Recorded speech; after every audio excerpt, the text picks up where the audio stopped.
Story 1. When garbage becomes compost. The mail slips from my fingers as I try to slide the key into the front door's deadbolt. Damn it, I mutter, bending to fetch the pile of letters, bills, coupons, and crap from off the floor. Language, Mrs. Hostetler says, sticking her head out of the apartment across from ours. There are children in this building, Adam. Sorry, Mrs. Hostetler. I say, and wave the pile of mail at her. Drop the mail.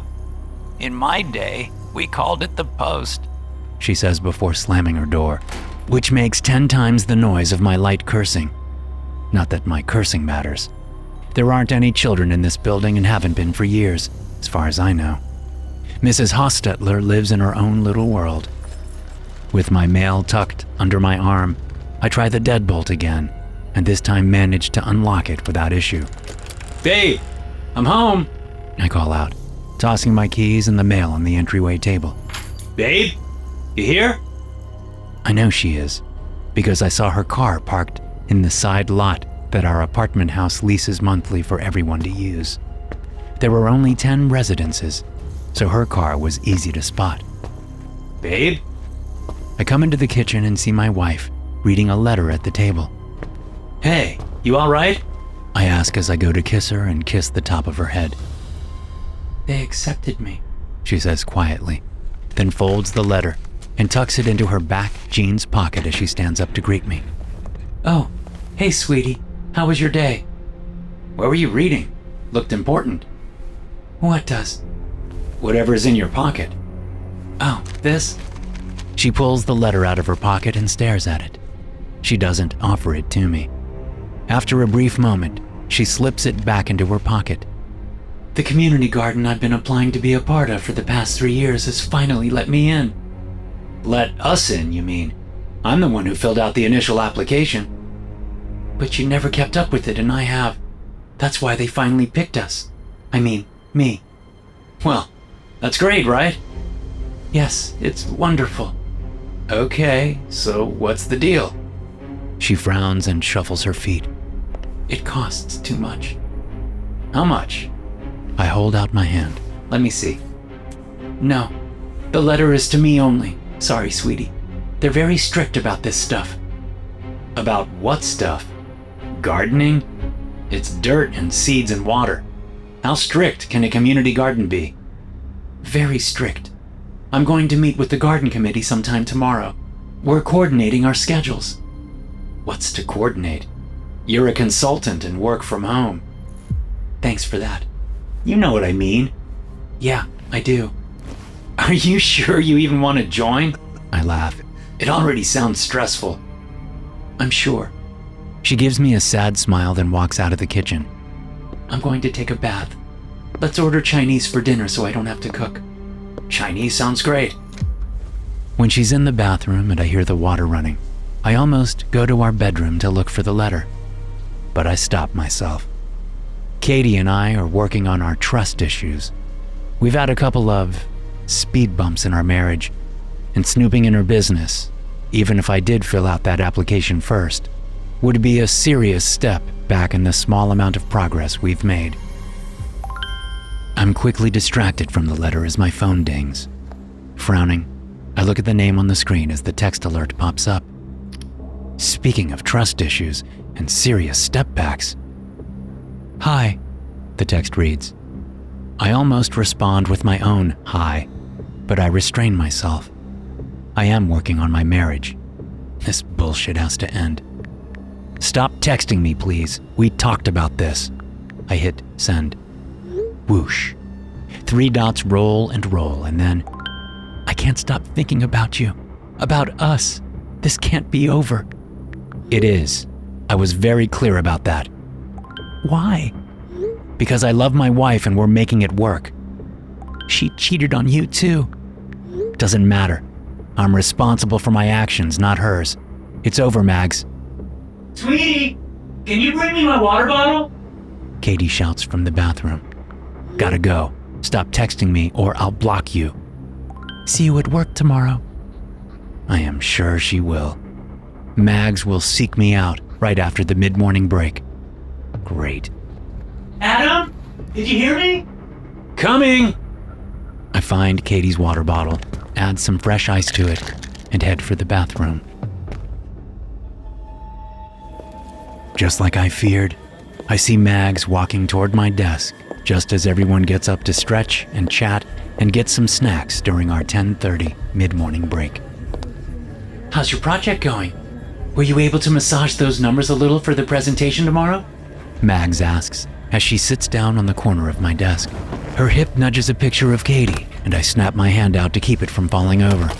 She just smiles at me like it didn't happen, which is the approach I wish she'd take regarding our brief and intense tryst.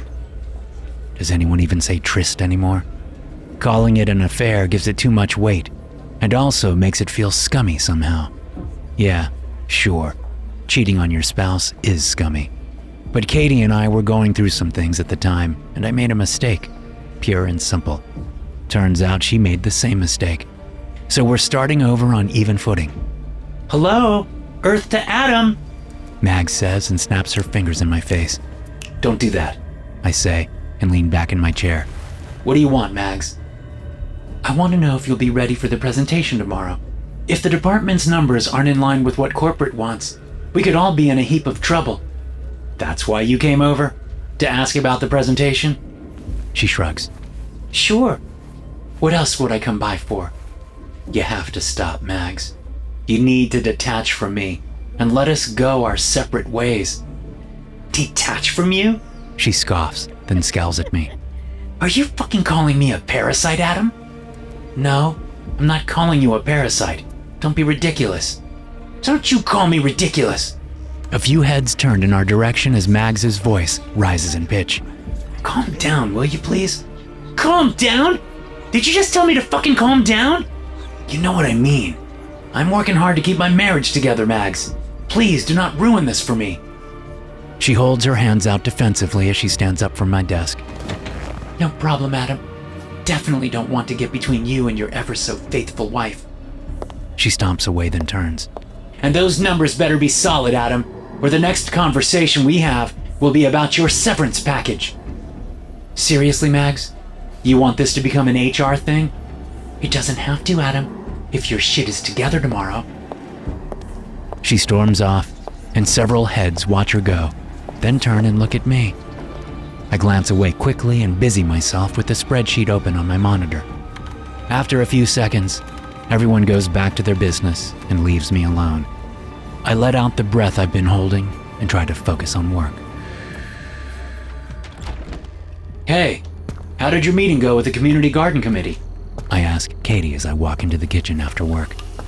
It was interesting, she says as she stirs something in a big pot on the stove. From the smell, it's her famous red sauce. Lots of garlic, fresh tomatoes, fresh basil. Delicious. I can only imagine what it'll taste like using produce picked straight from a garden and not bought at a grocery store. Oh? Interesting how? I slide up to her and kiss her cheek. Then I go to the fridge and grab a beer. They don't make you wear uniforms or anything weird like that, do they? They might. Really? She shrugs. I frown. Katie, what's up? She sighs, sets the spoon aside, and turns to face me. How's Mags? I nearly choke on the sip of beer I'm taking, but manage to swallow it down. Mags?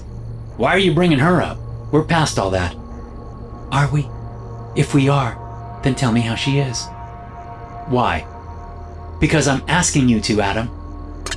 I take a long drink of beer, belch quietly and say, she's being a bitch. That's how she is. So you're talking to her? Of course I'm talking to her. We still work together. You said she'd leave you alone. I said I'd leave her alone and just put my head down and do my work. I can't control what she does. And she's being a bitch? Yes, she's bugging me at work. She even threatened to have me fired if my presentation tomorrow on the department budget isn't perfect. Well, is it? Is it what? Perfect? I guess. It's a budget, so it's never really perfect. But I got the numbers as close as possible to what we need to show. So maybe you could be fired. What? No way. If Mags even tries to make a move against me, I'll alert HR and explain why she's coming after me.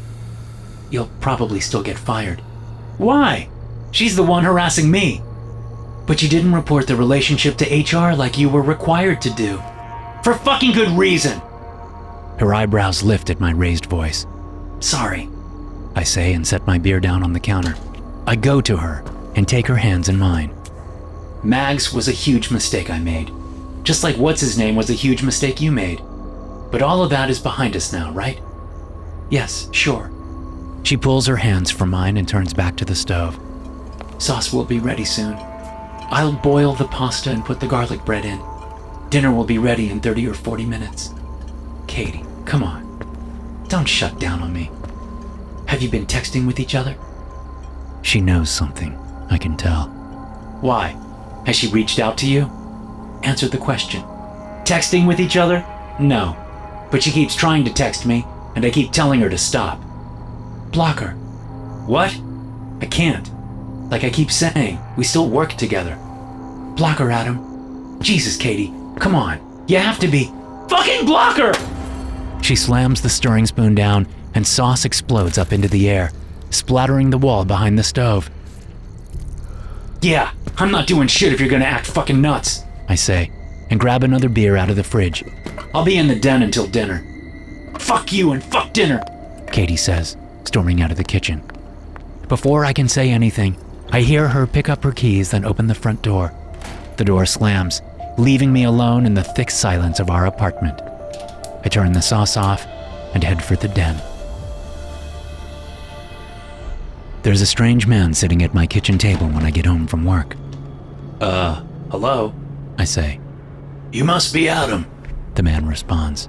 He's older, possibly in his early 60s, but he's fit, extremely fit. And his tan says he works outdoors. A lot. I'm Adam, and you are? Corky. I'm sorry, did you say Corky? Yes, Corky. I'm the master gardener. I frown for a moment, then it clicks. Oh, right. The community garden. I extend my hand. Good to meet you, Corky. Sorry for not connecting all the dots sooner. The man stares at my hand until it becomes so uncomfortable that I take it back and tuck it into my jeans pocket like I'm ashamed I even offered it.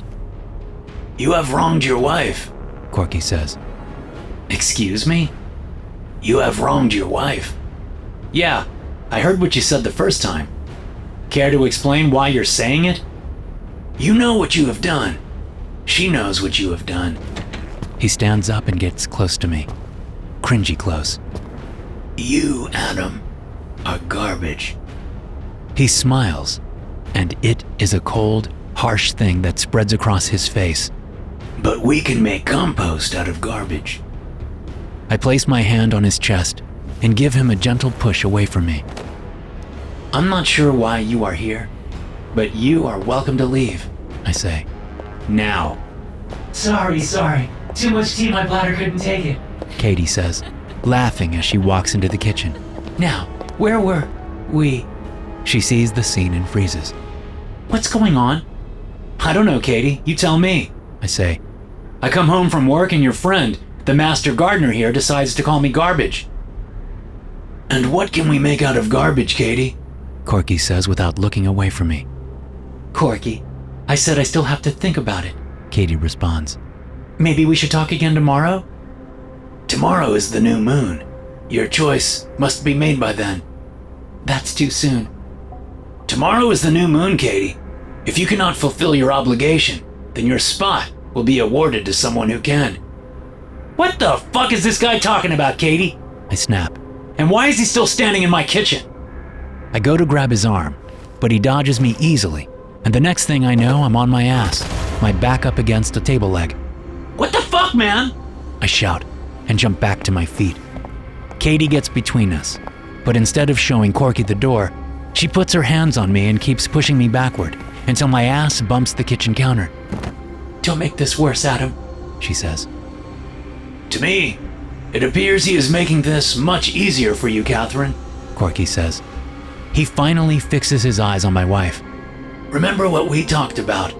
That cafe you want to open? It can happen. All of the resources are available to you as the latest member of our garden. All you have to do is decide. Decide what? I shout. Who in the fuck are you, old man? Get the fuck out of my apartment. I expect an answer by midnight, Catherine. Not a minute later. You may call me at home. You have my number. She isn't calling you for fucking shit, asshole. I yell as Corky turns and leaves the kitchen. That's right! Get the fuck out! I hear the front door close, then focus on my wife. Care to tell me what the fuck that was about?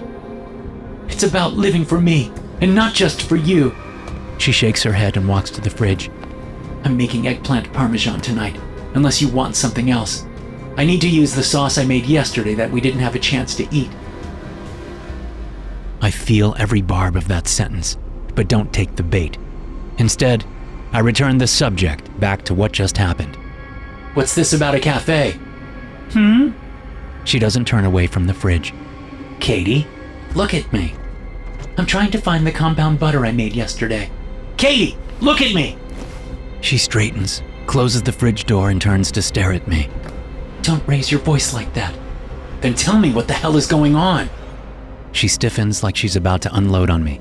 Instead, she relaxes, but she doesn't smile. The look on her face is a mix of sadness and resignation. I'm joining the community garden. Okay, great. But can we afford it now? You said the price was high. I can afford it now, yes. What does that mean? She shrugs. I rub my face. I'm so tired of all of this. It's moments like this where I think I want it all to be over. Okay, so talk to me about this cafe idea. Since when have you wanted to open a restaurant? Since we met. I've talked about it for years. Yeah, but I thought that was just a whim. Like how I said I wanted to write a novel someday. And you could have done that at any time, Adam. Nothing was stopping you. Not the point. What is then, Adam? That you're talking to a stranger about opening a cafe and not talking to me about it. I have talked to you about it. You just didn't take me seriously. And he does? Yes. And the members of the garden will help me. I'm sorry, babe, but this sounds like a pipe dream. She stares at me for a long while. Then she licks her lips and says, Dinner will be ready in an hour. Why don't you go into the den and start on that novel? I laugh. You know what? I may just do that. I storm off and pout in the den until dinner is ready. At first, I think I'm dreaming. Low voices whisper as I feel tugging at my wrists and ankles. Huh? I mumble as I slowly come awake. What's this? Make sure the knots are tight, a woman says from the darkness that fills my bedroom. I try to sit up but realize that there is rope tying my wrists and ankles to the bedposts, leaving me spread eagle on the sheets. Katie! I shout. She's on the phone and will be right back, the same woman says. I look about, panicked, and see shapes. People shapes. People dressed in long robes shapes. Who the fuck are you people? What are you doing in my apartment? We were invited, the woman says. She's one of the robed shapes, but I can't tell which one. Katie! My wife walks into the bedroom, her phone to her ear. Katie, thank God! Help me! She holds up a finger, like I'm just some silly interruption. Yes, Corky, I do believe I am ready for the next phase of my life, she says into the phone. Oh, I am truly grateful. Thank you so much. She hangs up. Katie! Fucking help me! Call the police! I don't think so, Adam. What? Fucking call them! Have you lost your mind? What the fuck is even going on here? What is going on? Katie asks as one of the robed figures hands her a very large, very ornate knife. I'm finally getting out of this joke of a marriage. What? The gardeners will help me achieve my dreams. All I have to do is pay the price. Price? What price? She walks to the side of the bed, the knife in her hand. Good. Cut the rope, I say, writhing against my bonds. Hurry! No, Adam. This knife isn't for cutting rope. She raises the knife over my chest, lifting it high into the air. This knife is how I pay the price, by turning garbage into compost. The blade comes down so fast, I don't even see it move. But I feel it. And for a moment, All I know is agony and pain and confusion and discomfort and loss and regret and everything that I should have done or said or been. Yet, strangely, as the blood leaves my body, I think about earth and dirt and water and worms. And I think about how a marriage grows and how it dies and what's left after. A corpse rotting in the soil, turning from garbage to compost. Hey guys, I'm excited to finally share my brand new horror-themed coffee with all of you. NoSleep coffee is here. If you need that first morning cup to get moving, or a late-night brew to make it through my darkest tales, this is for you. Every bag is roasted the same day it ships, so it arrives fresh and flavorful every time. Go to NoSleepCoffee.com and use promo code NoSleep20 at checkout for 20% off your first order. Premium roasted coffee, straight from the roaster to your door. That's NoSleepCoffee.com, promo code NoSleep20 for 20% off your first order.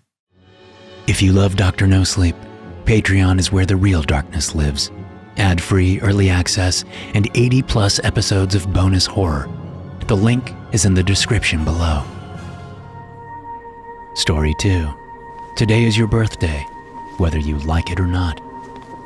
They put one of those stupid pointy hats on Harold's head, making him look like a damn fool as they sing.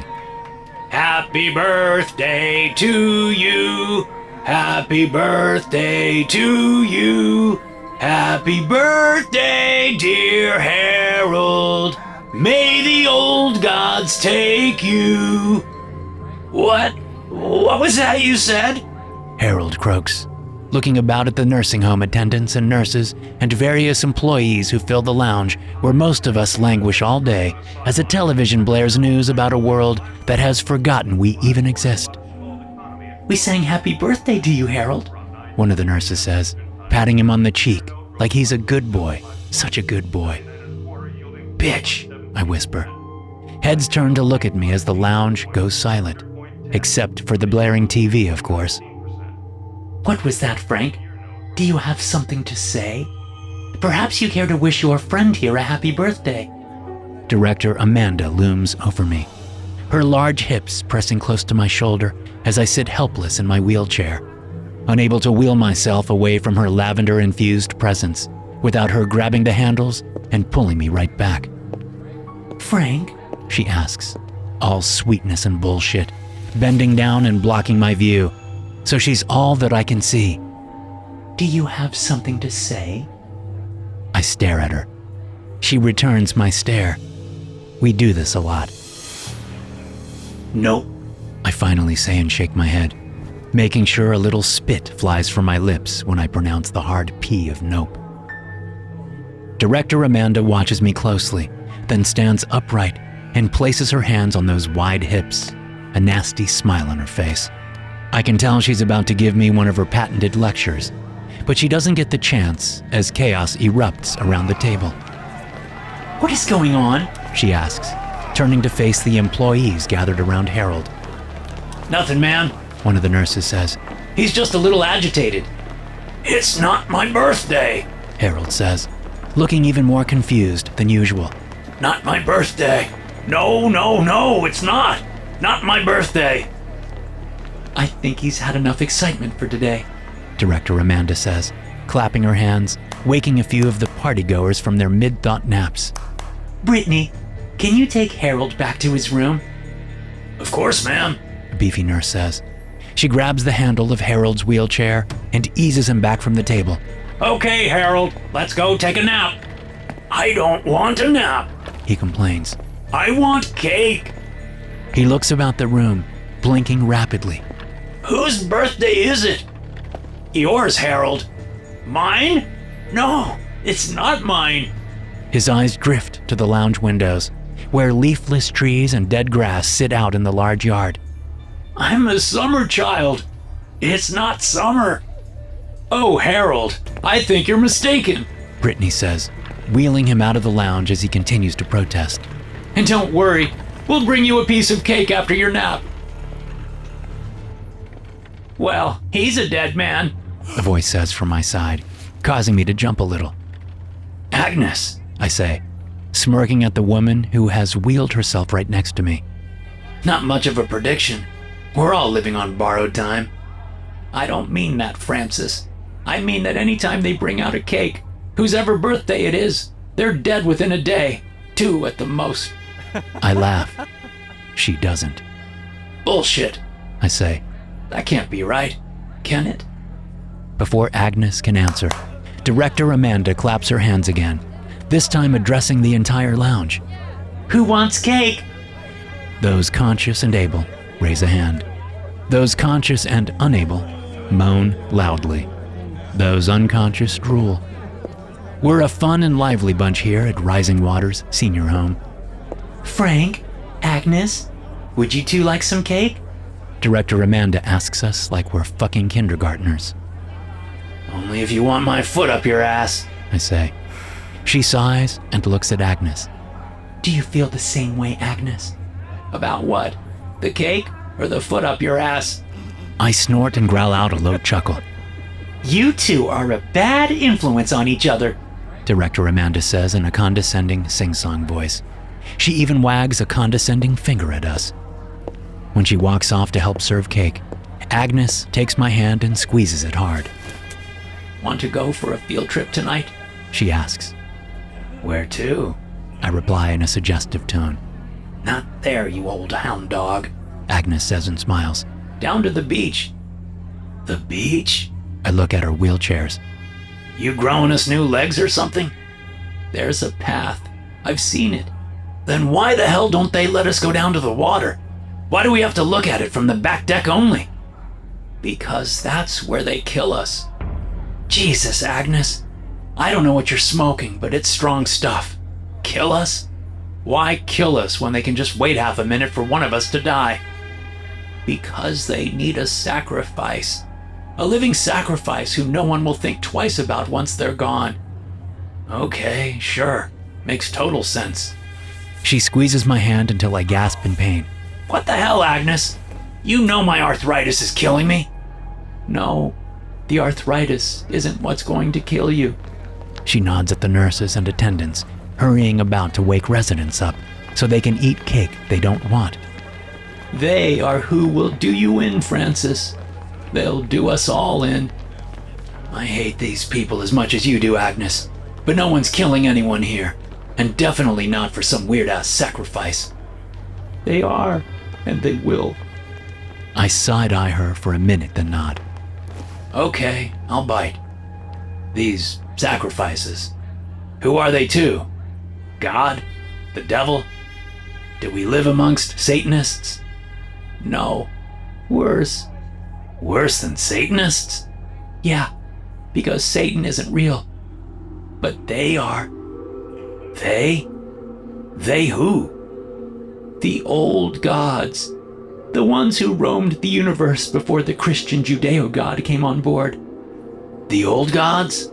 Like Zeus and Hera and those Greek wackadoos? Them? No, they are myths. The old gods are very real and have been here since time began. Well, they'll fit right in around here, I say, and wave at the residents eating cake or sleeping or eating cake while sleeping. That describes most of us. I'm serious, Francis. Haven't you paid attention to the song? Jesus, you're really gonna make me work for this conversation, aren't you? I sigh. What song? Happy birthday, you old dipshit. They change the last line when they sing it. It should be happy birthday, dear whomever, happy birthday to you. That's not what they sing. I think back on the song that had just been sung to the unfortunate Harold and can't really recall the words. In my memory, they sang happy birthday just like it's supposed to be sung. I shake my head. Agnes frowns. The last line they sang today was happy birthday, dear Harold. May the old gods take you. As soon as the words leave her mouth, half the staff stops what they are doing and turns to stare at the two of us, including Director Amanda. I think both of you have had enough excitement for one day, don't you agree? She says, stalking toward us. She snaps her fingers. Jessica, Armand, please take Frank and Agnes back to their rooms. They need to rest before dinner. What? No cake? I ask, rolling my eyes. Oh no! How will we ever survive? This is serious, Francis. Agnes whispers as she leans into me. We'll talk tonight. Jessica takes Agnes's wheelchair while Armand takes mine. They quickly wheel us out of the lounge and down the hall. Wasn't that fun? Jessica asks Agnes in a sickly sweet voice. You bet, Agnes says, matching the voice with her own faux sweetness. Almost as fun as having a hot poker shoved up my bum. Oh, Agnes, you're so salty, Jessica says and laughs as she takes the first turn, heading to the women's wing. Agnes gives me a look over her shoulder and I nod. Sure, I'll humor her and her old god fantasies. We all do what we can to keep from falling into the pit of despair of having to live in this place.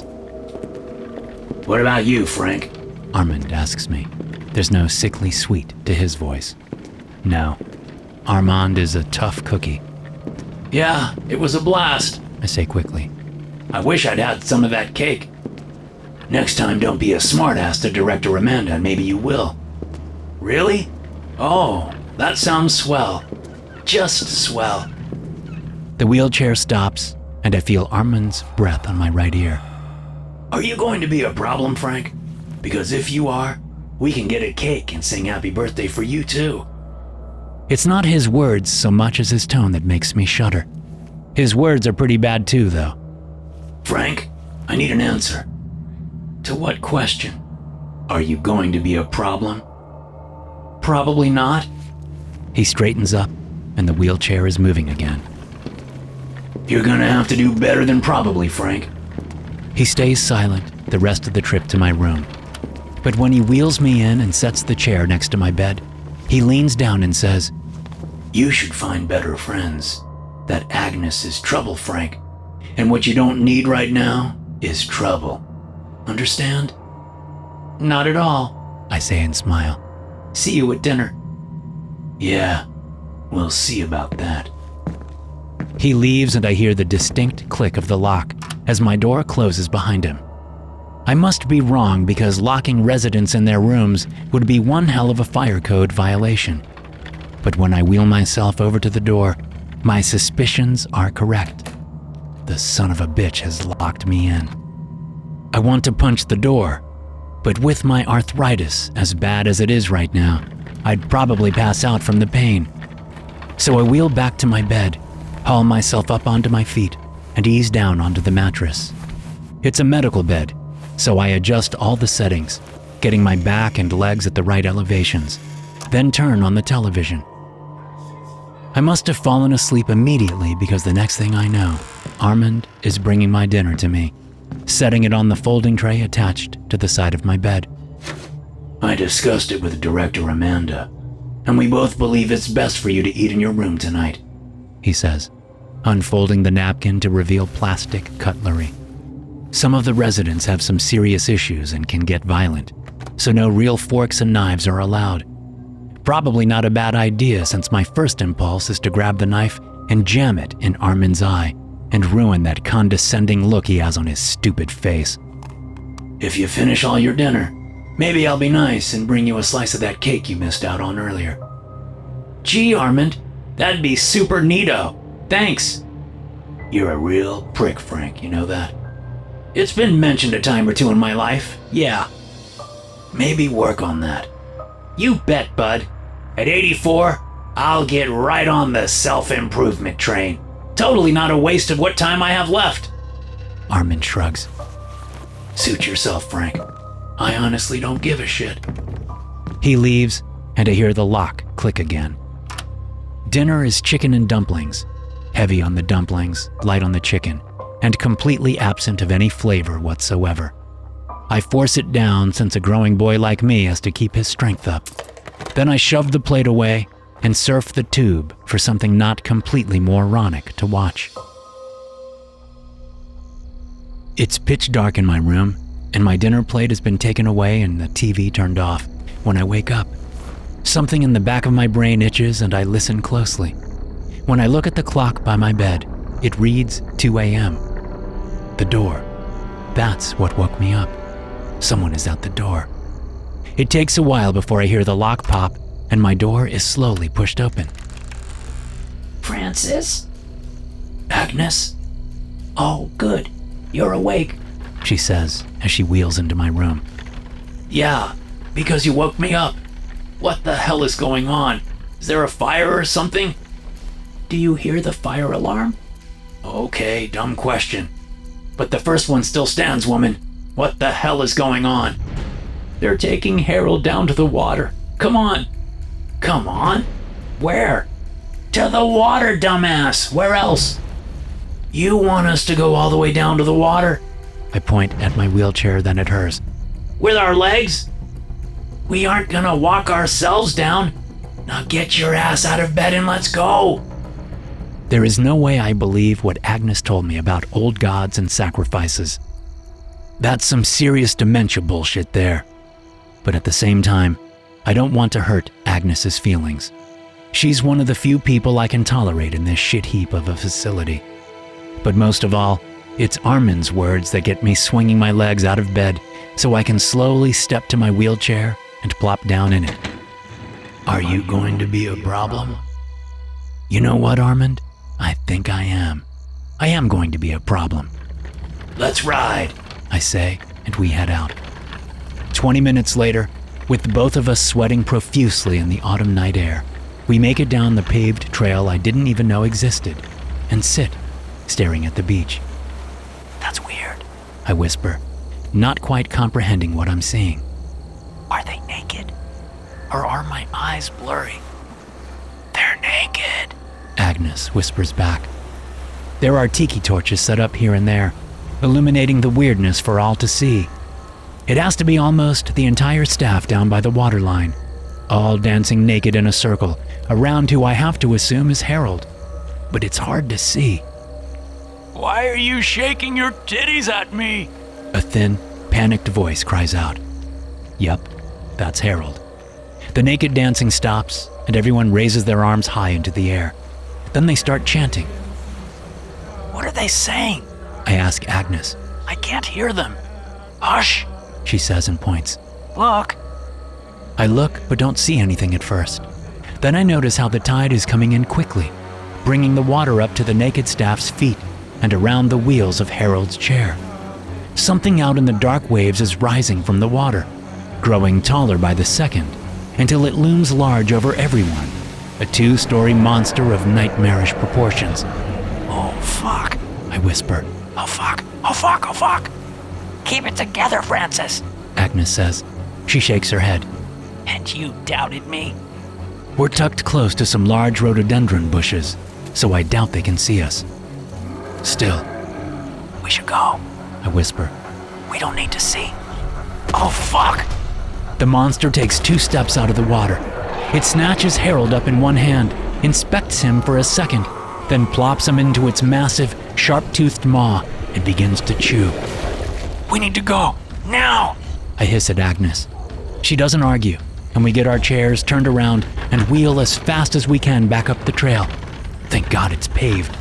But even with a smooth pathway, it's hell on my arms as I struggle to move my ass as fast as possible back to the facility. Oh no, I think someone is following us, Agnes says when we're about 3/4 of the way back. I glance over my shoulder and see light coming up the trail. Go, go, go! I growl and put all my strength into pushing my wheels as hard as I possibly can. Francis! Agnes cries. I can't go that fast! Wait for me! As much as I'd love to wait for her, I can't slow down, or I'll lose all the momentum I've built up. If I ease off the gas even for a millisecond, my arms will quit on me, and I'll be stuck on this damn paved trail. So I make an asshole decision and keep moving. Thinking ahead, Agnes had left the rock in the back door that the staff uses to prop it open when they come out for a smoke. I grab the door's handle, pull it wide, and roll my ass inside. One of my wheels knocks the rock aside, and I realize I can't reach it in time to block the door. I hear Agnes cry, Francis! just as the door closes.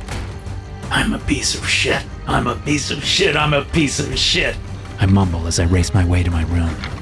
Once inside, I scramble up out of my chair and scoot my old legs under the covers. Maybe not even 2 minutes later, my door opens. I make sure my eyes are closed tight and that my breathing doesn't sound like I just tried to run a marathon. 10 seconds. 20 seconds. 30 seconds pass before my door closes again and the lock clicks. I gasp and try to fill my lungs with as much air as I can take in. My body feels like I've been run over by a truck.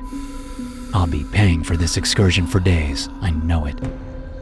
If what just happened can be called an excursion and not a trek into a nightmare that I can't even begin to comprehend, my God, Agnes really was right. Those crazy naked assholes just sacrificed Harold to some giant sea monster, old god thing. Fuck. Despite the terror gripping my chest, my body only has so much energy, and I'm suddenly coming awake when Armin shouts, Time to get up, Frankie boy. Meeting in the lounge. He hurries into my room, grabs my legs, swings me over the bed, and pretty much carries me into my wheelchair. I have to pee. I say as he rushes me out of my room and down the hall. Hold it.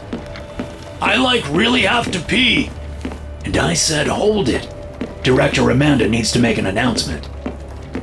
When we get into the lounge, almost every resident is in attendance, as well as almost the full staff.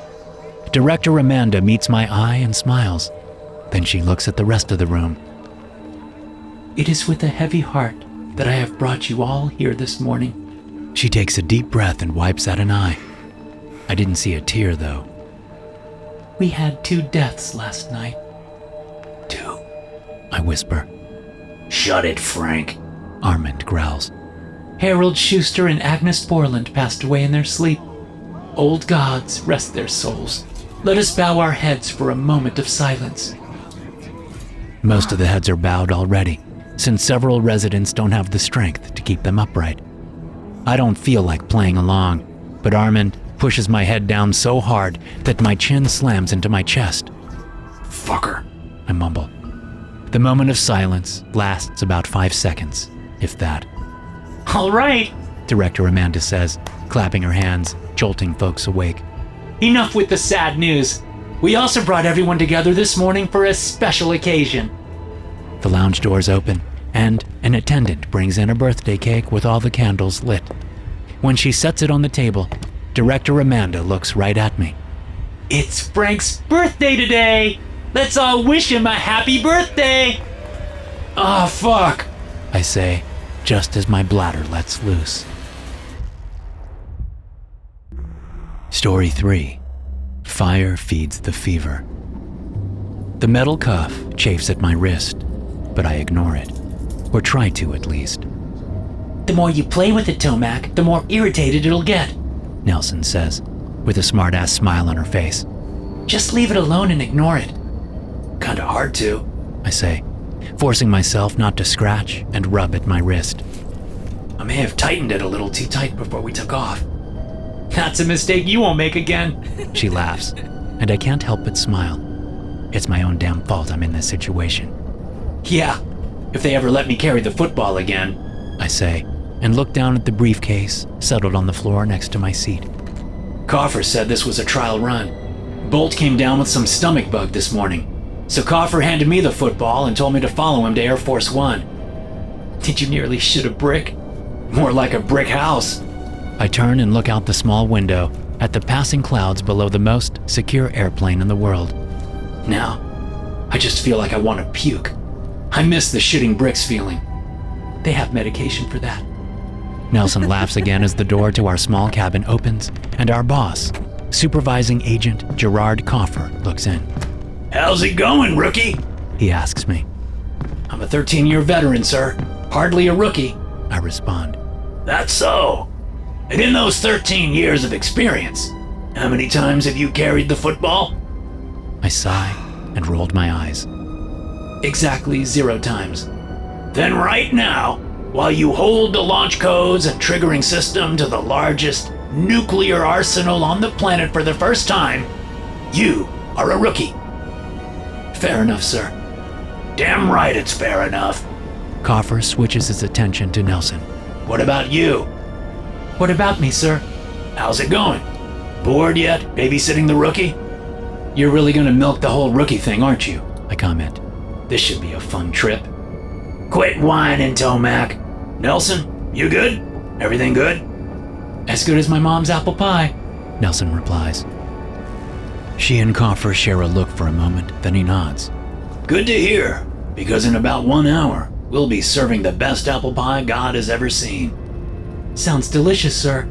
It will be. Coffer nods and smiles at me, then ducks back out of the cabin. I give Nelson a quizzical look. Are you two screwing? I ask. Nelson jerks back in her seat and stares hard.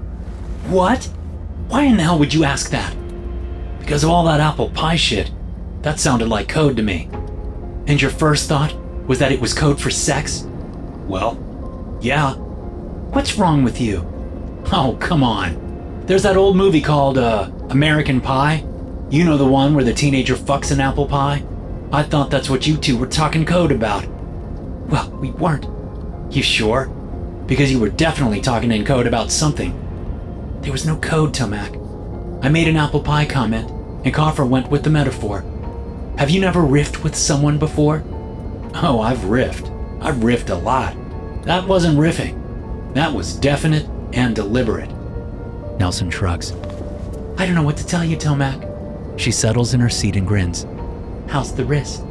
God damn it, Nelson. I'd just forgotten about it. Now it feels like it's itching 10 times worse. It's going to drive me crazy the rest of the flight. Don't worry. The flight will be over in an hour. Then you won't have to worry about irritated wrists or much of anything anymore. What does that mean? Huh? Not worry about much of anything. What did you mean by that? A thought hits me, and my eyes widen as I sit forward. Jesus, Nelson. Am I getting fired? Fired? No. I mean, not that I've heard. Reassigned? Dear God. Please tell me Coffer isn't assigning me to one of POTUS's kids' details. I do not need to be babysitting a spoiled brat for the rest of my career. You do know there are listening devices everywhere, right? My eyes go wider. Nelson chuckles. I'm fucking with you. All recording devices have been turned off for this flight. There's no record of your disrespect toward POTUS's children. She sighs and shakes her head. Anyway, POTUS's family is safely stowed away in Mount Weather West. I'm sorry, where? Did you say Mount Weather West? That's not a thing, Nelson. Sure it is. Where do you think we were going? Colorado? Aren't you talking about NORAD? If I was talking about NORAD, I would have said NORAD. No, Tomac. We're heading to Montana and Mount Weather West. Virginia would have been too close to home. A sharp pain stabs me behind my eyes. You okay? She asks. I'm fine. Might be getting a migraine. Headache and itchy wrist? You're a mess, Tomac. No thanks to you. Come on, Nelson. Tell me what you and Coffer were coding about. Not now. You'll find out in about an hour. We're the same rank and security level. How are you privy to something I'm not? I shake the chain connecting my wrist to the briefcase on the floor. I hold the football, which makes me a pretty important guy. A heads up would be nice. It would also be in the interest of national security. Oh? And how do you figure that? Because if the itching doesn't drive me mad, your cryptic bullshit will. And keeping the guy in charge of the football from going bonkers is always in the best interest when it comes to national security. You just keep telling yourself that, Tomac. In the meantime, I'm going to catch a few winks. Try not to scratch too loud, will ya? Kiss my ass. Does that itch too? God, Nelson, you are relentless. It's why they pay me the big bucks, and why I'm here watching you. Ah, come on. Now what the hell does that mean? It means what it means. Nelson closes her eyes and wriggles deeper into her seat. Wake me if anything happens. If Coffer sees you sleeping, he'll be pissed. I doubt that. She lets out a deep breath and relaxes. I try to do the same. But between the wrist and the growing headache, relaxing isn't in the cards for me. I stare out the window and watch the clouds for a moment. That one looks like a lemon meringue pie. So does that one. And that one. Shit, from up above, All clouds look like lemon meringue pies. Then I see a shadow in one of the pies and sit up straight, my whole body alert. The wing of Air Force One slices through the top of a large cloud bank, and for a second or two, I think it's the wing's shadow that I saw. But then I see it again and realize that there is definitely something in the clouds, something following us. Nelson! Hey, Nelson! Wake up! I'm not asleep, Tomac. I literally just closed my eyes like 3 minutes ago. I think we have a bogey. Nelson opens her left eye and locks onto me. What kind of bogey? Another plane, possibly a fighter jet. I keep seeing a shadow in the clouds. It's just the shadow from Air Force One. That's what I thought, but the shadow isn't on the clouds, it's in it. She opens both eyes and sits up. You sure? Positive. Nelson gets up and leans past me to look out my window. Where? I don't know, out there, in the clouds. All I can see is the side of your blazer, so I can't really point it out. She moves back. Find it. The pilots must see it. Did you hear an alert? If they saw a bogey, then we'd be strapping in and ready for evasive maneuvers. Right now, we're just holding steady like we have been. Then it must not be a threat. Otherwise, our escort would have taken it out. I look out the window and search the sky for the shadow. Just as I'm about to give up, I see it, and it's closer than before. Much closer. There! I say and point. Nelson lunges forward and studies the sky. Shit! That son of a bitch must have gotten wind of fever. Who got wind of what? I'll be right back. She leaves before I can say another word, which is weird enough. But then I hear the door click twice behind her, followed by an electric buzz and mechanical sliding noise. Nelson? I get up and try the door. It's locked tight. Nelson! What the hell? Open the door! I slam my fist against the metal surface of the door that's painted to look like wood. Nelson! Nelson! There's no answer, not even from any of the staff. Then the plane takes a sudden dip and turns to the right, and I'm struggling to stay on my feet. I fail spectacularly and tumble backwards, landing halfway across Nelson's seat. The football flails with me and pain explodes in my left shin as the briefcase collides with bone. Oh, damn it! I shout. Someone open the damn door! I push back up to my feet, but I'm not on them for long enough before the plane climbs quickly, and I'm thrown back into my seat so hard that my teeth clack together and I taste iron as I nip the side of my tongue. With the salty taste of blood in my mouth, I look out the window again, and this time see two shadows. One bursts up out of the clouds, and it is not our usual F-16 escort. This plane is sleek and black and fast. A prototype or something above my pay grade. Then directly behind it, an F-16 appears and opens fire. The door to my cabin bursts open and Coffer storms in. On me, now! He barks. I can hear the gunfire and missiles launching outside the plane, and I jump to my feet, following Coffer as fast as I can. Sir, what is happening? Just follow me. Yes, sir. But who is attacking us? What's going on? V. POTUS is making his play finally. What? You fucking heard me. Now keep up. We don't have much time. Coffer races past panicked staffers, winding through the seats and tables, heading for the middle of the plane. Two agents that I've known for some time step in our way. Move! Coffer growls. Can't do that, sir. One of them says, then goes for his sidearm at the exact same moment Coffer goes for his. What the fuck? I shout as I dive to the ground. Shots ring out, and I hear two grunts, then a heavy weight falls across my back. Get him up, Nelson, Coffer says. The weight is eased, and hands yank me to my feet. Keep moving, Nelson says, her hands gripping my upper arm like a vice. Do not stop moving, no matter what. Staff members are screaming and panicked voices are shouting. Another shot rings out, and an agent who appears in front of us rocks back, a single, bloody hole in the middle of his forehead. Nelson pretty much drags me through the plane to the open door with the presidential seal on it. In, she snaps, as the door opens and agents grab me and pull me inside.